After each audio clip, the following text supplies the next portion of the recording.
Hello friends, સ્વાગત છે તમારું મારા કિચનમાં। તો આજે હું તમારી સાથે શેર કરીશ ચટપટા ચાઇનીઝ સ્પ્રિંગ રોલની રેસીપી।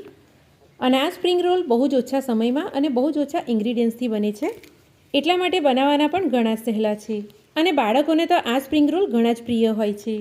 તો ચાલો ચટપટા ચાઇનીઝ સ્પ્રિંગ રોલ બનાવવાનું શરૂ કરીએ। તો સૌથી પહેલાં આપણે ચોપરમાં એક મીડિયમ સાઇઝના ગાજરને મોટા મોટા ટુકડામાં કાપીને ચોપ કરી લઈશું। અને આમાં તમારે લાલ ગાજર નથી લેવાના, આ જે ચાઇનીઝ ગાજર આવે છે તે જ આપણે લેવાના છે, કારણ કે આનાથી ટેસ્ટ ઘણો સારો આવશે। હવે ચોપ કરેલા ગાજરને કાઢીને ચોપરમાં એક મીડિયમ સાઇઝના કાંદા અને એક મીડિયમ સાઇઝના કેપ્સિકમને પણ આપણે ચોપ કરી લઈશું। અને હવે આમાં આપણે 1 કપ જેટલી કોબીજને પણ કાપીને ચોપ કરી લેવાની છે। અને વેજીટેબલને આપણે એકદમ બારીક ચોપ નથી કરવાના, થોડા મોટા મોટા રહે એ રીતે ચોપ કરવાના છે। હવે આ ચોપ કરેલા વેજીટેબલને આપણે એક કોટનના કપડામાં કાઢી લઈશું અને વેજીટેબલનું બધું પાણી આપણે સારી રીતે દબાવીને આ રીતે કાઢી લઈશું। અને આ પાણી કાઢવું ખૂબ જ જરૂરી છે, જો આ પાણી નહીં નિતારીએ તો સ્પ્રિંગ રોલ આપણા અંદરથી ભીના થઈ જશે। તો વેજીટેબલનું બધું પાણી આપણે સારી રીતે નિતારી લીધું છે અને તમે જોઈ શકો છો કે આપણા વેજીટેબલ એકદમ કોરા થઈ ગયા છે। જો ચોપર ના હોય તો તમે હાથથી પણ વેજીટેબલને બારીક ચોપ કરીને લઈ શકો છો। તો ચાલો, વેજીટેબલ આપણા તૈયાર છે, તો હવે આગળ આપણે જોઈ લઈએ શું કરવાનું છે।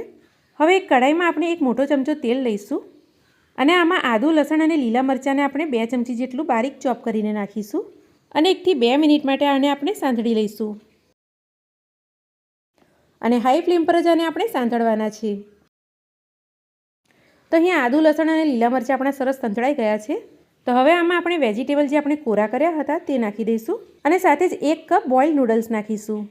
હવે આમાં આપણે સ્વાદ મુજબ મીઠું, 1 ચમચી મરી પાવડર અને 2 મોટી ચમચી આમાં આપણે શેઝવાન ચટણી નાખીશું। અને આ શેઝવાન ચટણી તમને માર્કેટમાં ઘણી સહેલાઈથી મળી જાય છે, તો સ્પ્રિંગ રોલમાં આ ચટણીનો ઘણો સારો ટેસ્ટ આવે છે, તો જરૂરથી નાખવી। હવે અડધી ચમચી ડાર્ક સોયા સોસ અને 1 ચમચી રેડ ચીલી સોસ નાખીશું અને સાથે જ 2 મોટી ચમચી ભરીને ટોમેટો કેચઅપ નાખીશું। તો બસ આટલા જ ઇન્ગ્રીડિયન્ટ્સ આમાં જાય છે।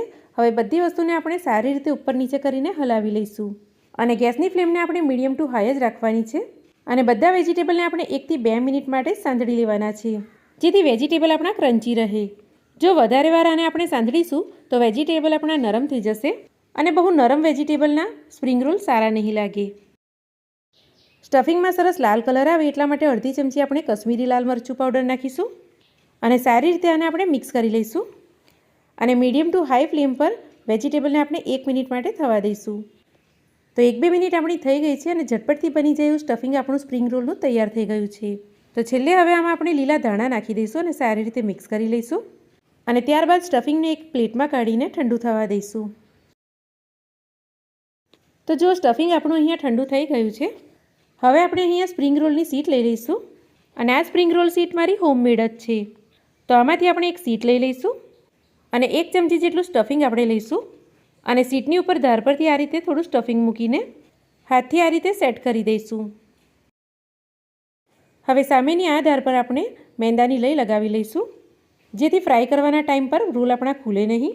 અને હવે રોલને આપણે સાઈડ પરથી પહેલાં આ રીતે ફોલ્ડ કરીશું અને ત્યારબાદ આ રીતે ફોલ્ડ કરીને રોલનો શેપ આપી દઈશું।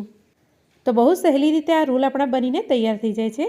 તો બસ આ જ રીતે આપણે બધા રોલ બનાવીને રેડી કરી લઈશું અને આ રોલને આપણે 1 મહિના માટે ફ્રીઝરમાં ફ્રોઝન પણ કરી શકીએ છીએ। તો ચાલો, રોલ આપણા તૈયાર છે। તો હવે ગરમ તેલમાં આપણે રોલને ફ્રાય કરી લઈએ। તો એની માટે મેં મીડિયમ ફ્લેમ પર તેલને ગરમ કરી લીધું હતું। તો એક એક કરીને 4 થી 5 રોલ આપણે તેલમાં નાખી દઈશું અને મીડિયમ ફ્લેમ પર રોલને આપણે થોડીવાર માટે ફ્રાય થવા દઈશું। તો 5 થી 6 મિનિટ મારી અહીંયા થઈ ગઈ છે અને રોલ આપણા સરસ ગોલ્ડન ફ્રાય થઈ ગયા છે। તો ચાલો, રોલને હવે આપણે કાઢી લઈશું। તો સરસ મજાના ક્રિસ્પી ચટપટા ચાઇનીઝ રોલ આપણા તૈયાર થઈ ગયા છે। તો આ જ રીતે આપણે બધા રોલને ફ્રાય કરીને રેડી કરી લઈશું।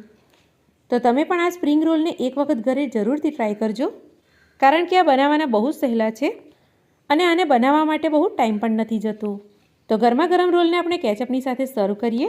તો રેસીપી ગમી હોય તો જરૂરથી લાઈક કરી દેજો અને જો તમે મારી ચેનલ પર નવા હોય અને હજુ સુધી તમે મારી ચેનલને સબસ્ક્રાઈબ નથી કરી તો જરૂરથી સબસ્ક્રાઈબ પણ કરી લેજો। તો ચાલો મળીશું એક નવી રેસીપીની સાથે, ત્યાં સુધી આવજો।